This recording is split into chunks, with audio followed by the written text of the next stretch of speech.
Welcome back to Fitness or Fiction, a podcast dedicated to cutting through the hype of the health and fitness industry. Every week, we dig into a new topic and help you wade through the real information to make solid decisions on your fitness journey.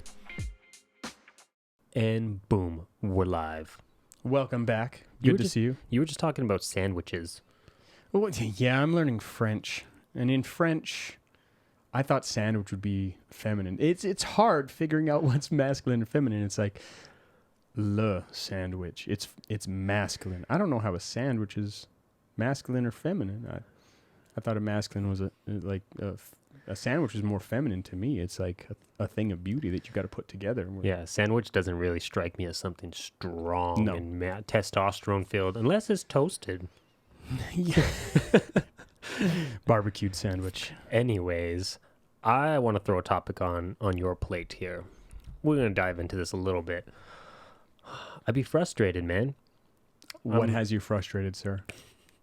To the point of people want to work out and they want the results. They want to reap the benefits of being healthy and in shape, but they don't really want to put in the work. And a frustration of mine is working with a lot of people. And if you're listening to this ever and you think that I'm throwing you on the bus, I probably am, because He meant under, I'm not on. You're not going on. You're not on the bus. You're going under the bus.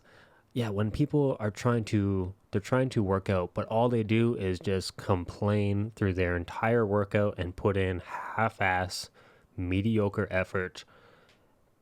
And then they also are upset that they're not getting results a couple months later.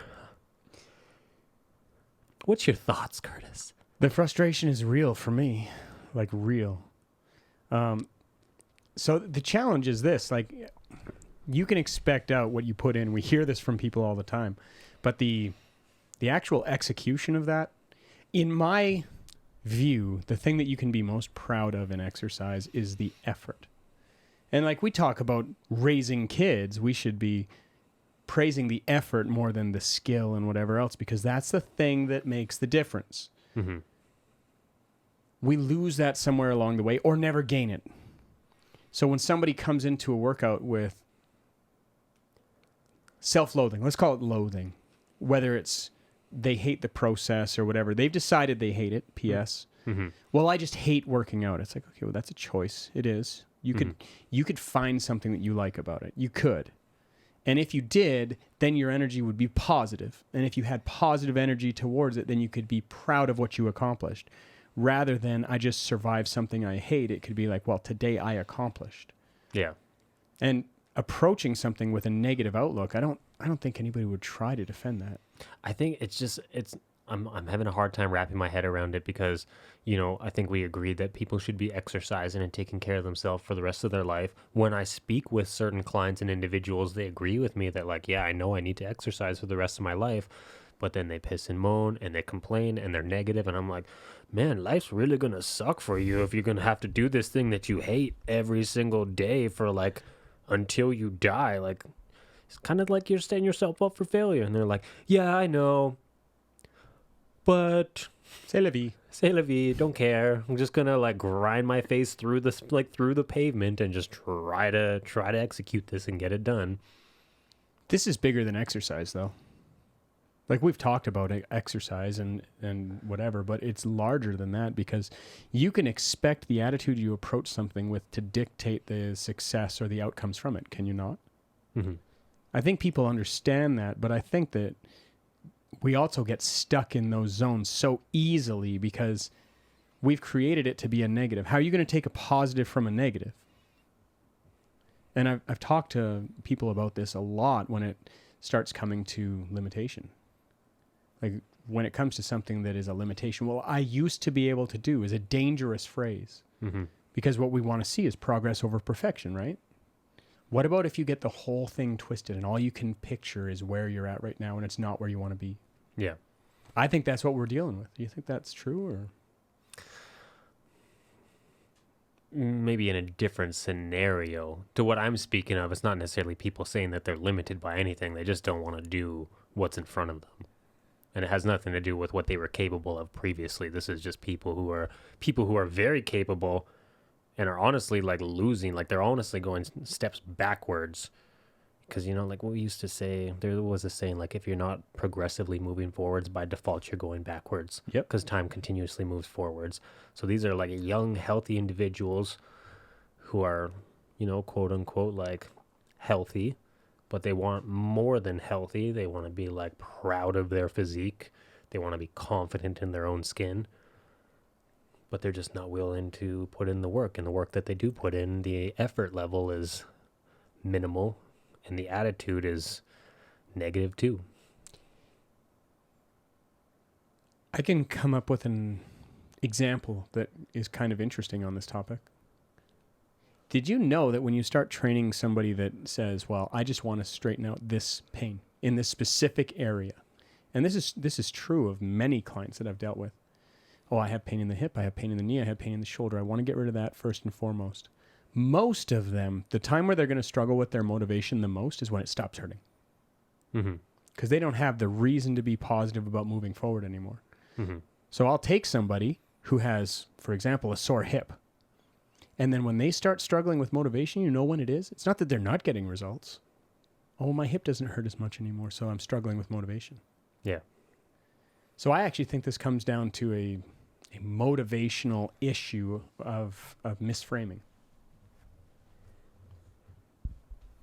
So motivational issue of misframing would be, well, I'm focused on getting rid of my pain. My pain's gone, therefore my motivation is gone. Whereas if we're looking at the most successful people long term, what they're focused on isn't, well, my goal was to lose 20 pounds. Their focus is going to be shorter term. This is from a book called Tiny Habits. It's like, well, we overreach the goal, and then we're looking at something that's so far in the future that it's imaginary.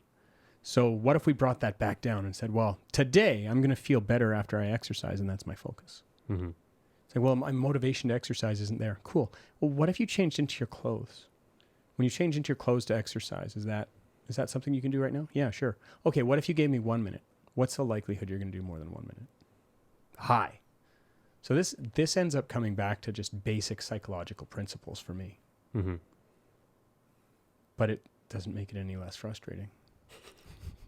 Yeah, like I've also dealt with the clients or the people who are like, oh, to your point, they're like, yeah, I want to lose 15 pounds. And then once they lose the 15 pounds, the motivation starts to dwindle, and they haven't, like, oh, I just want to maintain now. But this is what I'm dealing with is like, they're not even unlocking the 15-pound weight loss yet. And they're just their whole mindset and their whole approach to their exercises. I hate this. And I don't really know how to help them through that. They haven't even really gotten the goal yet. I think to that point, when we talk about mindset, maybe like losing that 15 pounds, it's not that important. Maybe they just say they want to lose the 15 pounds, but it's not really that important because, they still can live their life and do what they want to do. And it's an inconvenience to look at yourself in the mirror and not necessarily be 100% happy with how you look, but it's not game changing. It's not pain. It's not physical pain, right? Yeah, I think it's definitely a type of pain. It's one that can easily be overlooked, though. Put on a baggier shirt. Don't have to see. There's that for sure. I think that it's a really interesting concept because I've talked about this before. You can tell me what you think of this. People think that once I lose X or I accomplish Y, that everything is going to be so different. It's like, well, no, your relationships are still going to be the same unless you've serviced them. Like there's a lot of stuff that isn't going to change. Like let's say you're 25 pounds overweight versus a 6-pack. What really changes? Your concept of yourself, maybe the way you feel. But I think a lot of people look for that thinking that's going to be the solution. And the closer they get to it, they realize that they're still the same person. And that's important on both sides of things. I've seen lots of challenges on fat shaming and stuff like that. Medical industry actually does a really poor job of this. They fat shame people really bad. Anything that they've got wrong, oh, it's your fat. I had a client that had back pain for years, and her doctor kept saying, well, it's because you're too fat. It was not her weight at all. We eliminated her back pain. Where was the doctor on that one? So there's that. On the other end of it, you get judged on the other side too. Well, you don't know what I'm going through because you're in shape. Like things like this. Yeah. Like I hear people talk about skinny bitches. I hear people use that phrase, and I'm like, well, my wife has never been overweight. Mm-hmm. She eats like a regular person and doesn't really exercise. So how is it okay to talk poorly about who she is? That's not okay. But all of that, that's just self-image issues. And I think this does boil down to that. Like, what do you think is going to be different? I think a reframing of what you're getting out of exercise in the first place is what needs to happen there. And I could be right or wrong, but my thoughts on this is that if you reframe exercise to be, listen, I'm doing this for me to make life better today in the following ways, I think that's way easier to get behind. And then if you have a good coach that's going to talk to you about it and be like, hey, listen, it sounds like you've got some negativity towards your exercise. If you want the best out of this, we're going to need to approach this like it has value. You're going to need to take pride in what we accomplish here instead of loathing it, because what worth doing is something you loathe. Mm-hmm. You think that's crazy to come in at that angle? I've came at it at that angle. It doesn't really go anywhere with some people. Some people just like really dig their heels in. They're just like, yeah, I know it's good for me, but I hate it 100%, like 120% hate it. Well, on that front, I would rather a person hate it and actually still commit to doing it. There's some value to be taken out of that, but yeah, to the point, like I've made a little bit of peace with the fact that not everybody's going to come at it with like, oh, this is fun, I enjoy this. And I've also talked to people about, like something that you struggle for is typically more rewarding than something that was just given to you for free. You appreciate it much, much more. Like, yeah, I guess. Still don't want to do my push-ups though. Well, and part of that is resiliency training, because that is something that needs to be trained.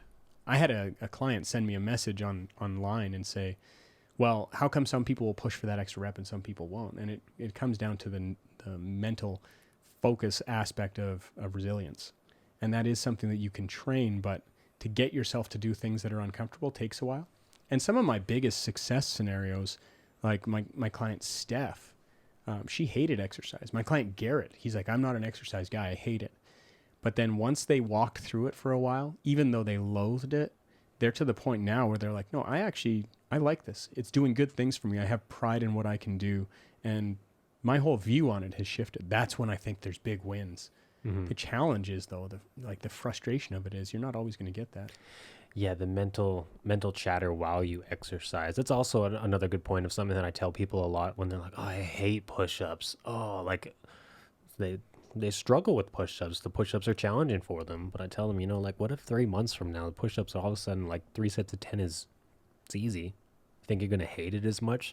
No, because it's easy. Like, I used to hate chin-ups 10 years ago. They were the bane of my existence. Like 4 or 5 chin-ups was like maximum effort. They were hard. Now chin-ups are one of my greatest strengths, and I can't say I hate them because they're kind of easy. Even if I add weight, like a weighted belt to my chin-up, the chin-up is now harder, but I don't hate it. It's actually a movement that I love because I've trained it to be good and strong. So it's like, oh, I hate skipping. What if you're really good at skipping? Do you think you'd still hate it? I doubt it. Well, and that concept of resilience, like the better you get at something, the less you're going to loathe it, typically. But also you can see that you can actually reframe something where it's the same activity, but for you it's different. I think that's really important for progression in life. And as a coach, we also need to pre-frame that sometimes the wins aren't what we think they are. So it feels like a loss when somebody says, well, I hate exercise. And you're delivering exercise. It's like, hey, I made you this nice salad. I put a lot of effort in. It's like, well, I hate that.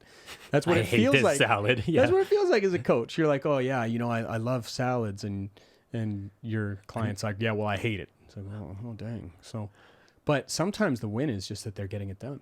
Like, I've had that conversation a lot with my clients. Listen, it's okay to hate it today, but you got to be working towards this with some sort of focus that you're going to like this at some point, or that you're at least going to like the outcome. So how about we focus on that right now? Yeah, that's where I'm at. Yeah. Definitely, like, you're starting to get the nail on the head, like, where I'm just, yeah, you might not like it, but maybe you'll like it a little bit down the road, or you'll like what you get out of it at least. Well, it's kind of like when you talk to somebody who's like a seasoned lifter and they're starting to say things like, well, today I didn't feel great and whatever. And then you see their lifts and you're like, that's the way you feel doesn't seem to matter because your lifts look great today. You did a good job. Mm-hmm.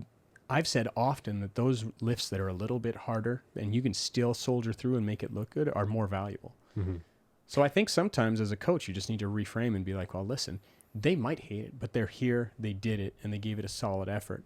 That is not always in place, so we'll take our baby steps as wins, because otherwise it's going to beat us up bad. Yeah. Has your personal mental chatter ever changed in your lifting career? For example, today I was doing push-ups. I already talked to you about it. I was doing push-ups under tempo, and 10 years ago when I didn't know you and I was lifting solo, my mental chatter would be very negative and hateful towards myself. I would call myself like derogatory names and beat myself up, and like to try to get that extra rep, it was like a negative thing. Like I was bullying myself to get that extra rep and continue pushing. And then I reached a point, even with you, when I was training with you and I was doing deadlifts and things like that, I reached a point where like comfortability, and I'm like, man, this is what we do. You got this. Like my mental chatter changed. It shifted from being like my biggest personal bully to my biggest personal support. And even when I was doing my push-ups today and I was struggling, and I felt like, stopping at 8 reps because a 3-1-1-2 tempo can be a little greasy. And I'm like, man, this is tiring and I'm fatigued. Like, but those last 2 reps, the positive mental chatter was like, no, man, let's just push through. Like, it's okay. You'll shake a little bit. You're just shaking, spitting bubbles, like you said. Yeah. But like the mental chatter like changed. So was that something that changed for you, or have you always been? I don't know. I think that I started out exercising from a place of growing. Like I was so small when I started, I was hiding that I was doing it. And the thing that always kind of got me through was, one more rep. I can do one. Let's get one. And then I try to do more. So one thing that I pride myself is my ability to push almost to a fault. It's like, hey, dude, you need rest. Stop it. Spitting bubbles. Yeah. So I'm good at that. But, for me, that has been one of the things that makes working out the most valuable in my life, because it's building resilience for the rest of my life, building confidence for the rest of my life. Because when I started, I weighed 87 pounds and I was 4'11". Yeah. So that is something that I often bring exercise back to and say, listen, we're building resilience through exercise. And that's something of value. And if we can take nothing else away, take that. I think the one more rep mentality is really beneficial. I used to think that, like at times during my lifting days, where I'd be like, man, do we got one more? I'm gonna do chin-ups. Do we got one more? How about one more? How about one more? Yeah. And then it turns into 4 more. And then you're like, oh man, that hurt a lot, but I did more than I thought. Like, just out of asking that question, like, could I, like, gun to my head, could I do one more? I think actually that was on the Joe Rogan. That was something that he said that he really thrived with. If somebody asked me what's the best thing I can do in my lifting to get better results, I would say develop resilience. And that is 100% that concept. Can I do one more? Can I get a half more? Most people will work up too hard, but not work in hard. Once things are hard, that's where the value is. Yeah. And I talked to Adam from N1, and he was talking to me about pushing with my condition. And he's like, I watch the way you push yourself and I'm happy with it. Like, don't let anybody dissuade you from that. And his whole concept is the job isn't done. Like you're breathing, then you can try to get better still. And as soon as you think the job's done, it's going to be hard to even hold where you're at. Yeah. But if you want to stand your ground against this thing, the job is not done. I really like what you said about pushing up to hard versus pushing in hard. Yeah. Like, pushing, like people will go like up to like 10 reps and be like, oh, it almost was getting hard, versus, oh man, it was hard at 6 reps and the last 4 was nasty. Like there was a grind.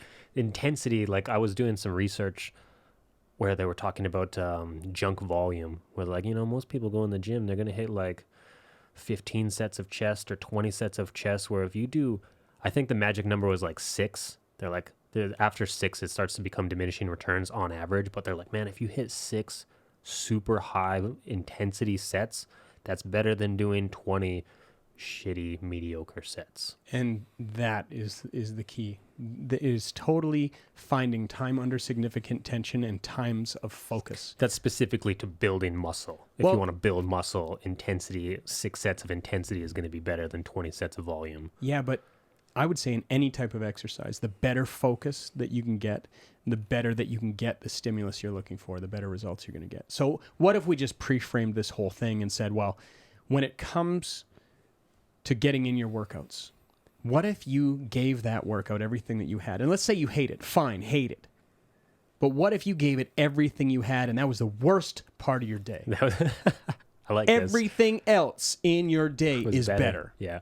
100%. Like, oh, you want to talk about sweet isn't so sweet without the salty? Then let's get salty, baby. Yeah. Get it. You hate it?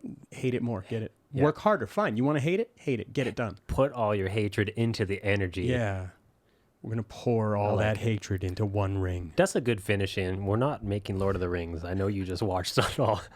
No, I like the ending of this conversation. I want to wrap it up there. You know, that's a tight 20 minutes. But, you know, my objective of having this conversation with you is that I actually want to help these people who are like negative about it. Like, it's not that I'm just venting about people. You know, I want to find a way to transform their mindset and their attitude so that they actually, in my hopes and prayers, they actually do love it and enjoy it, and they get longer term success and results from it. So I like your takeaways. Even if they don't ever like it, get it. You want to hate it bad. Make that worth something. Show me. Yeah. And I'll take it. I think that's what I'm going to say to the next person who says that they hate it, especially when they hate it and they're giving shitty effort. So if they're hating and giving me shitty effort, I'm going to tell them, good, hate it more, but give me more effort. Like, turn that hatred into juice. Listen, hate isn't the opposite of love. It's on the same thing. It's passionate. Let's see it. Get it. Yeah, I like it. Thanks, bro. Yeah, buddy. Yeah, fitness. Or fiction. There we go. And that's it. Thanks for joining us this week. We appreciate your support. If you enjoyed this episode, we'd love it if you would subscribe, follow, and throw us a like on YouTube, Spotify, or Apple Podcasts.